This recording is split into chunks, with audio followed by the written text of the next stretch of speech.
Ini dinamakan sambal mak-mak. Tengok, taruk tak jatuh. Ini saya cerita sikit sambal mak-mak. Sambal mak-mak ni apa yang kadang-kadang orang kata, setiap kali chef saya lepas masak sambal satu kawah dalam 30 kilo, dia akan bagi saya tester. Sebab ni resepi daripada saya. Saya akan test dulu sambal ni. Kalau pas, baru saya keluarkan. Setiap hari saya akan maintain quality QC.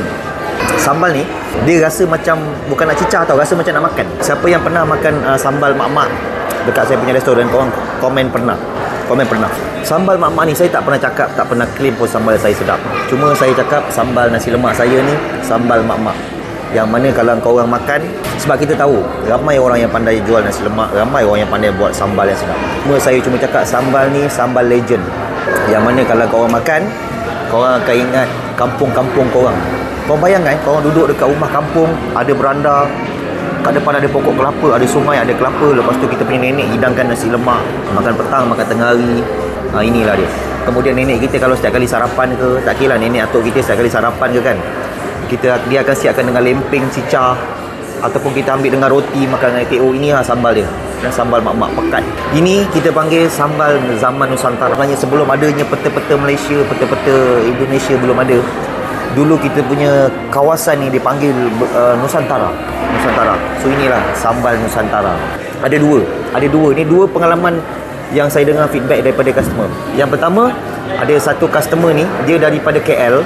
Setiap kali dia nak makan nasi lemak, dia akan turun ke Johor. Saya tanya kan, kenapa sampai teringin setiap kali nak makan, lepas makan tu balik?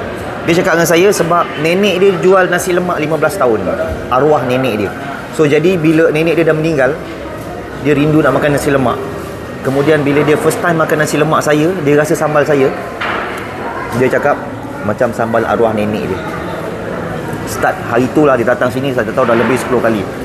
Dia rasa nak makan nasi lemak, dia datang Johor daripada KL 4-5 jam, lepas makan dia tu balik. Dan ada lagi saya dapat satu customer makcik lah, umur dalam 50-an, dekat-dekat 60. Saya rakam dia buat video. Sekejap lagi, saya nampak dekat air mata dia tu menangis tau. Dia menangis, ini cerita betul bukan buat-buat. Dia menangis. Saya cakap, makcik, saya potong lah video ni. Dia kata, jangan. Saya cakap, kenapa makcik menangis? Makcik teringat sambal arwah mak, makcik yang masak. Dia kata dia teringat sambal mak dia. Bila dia makan, dia menangis sambal ni. Saya tak cakap sambal sedap. Sebab tu saya cakap, walaupun ada orang komen sambal abang tak sedap, biasa-biasa. Betul. Sedap tak sedap ni adalah lidah kita masing-masing. Setiap orang lidah tak sama. Ada orang suka makan asam pedas, ada orang suka makan tempoyak. Betul tak? Ada orang cakap asam pedas dan tempoyak lagi sedap. Tapi bagi saya asam pedas lagi sedap. Sebagai contoh lagi, durian. Ada orang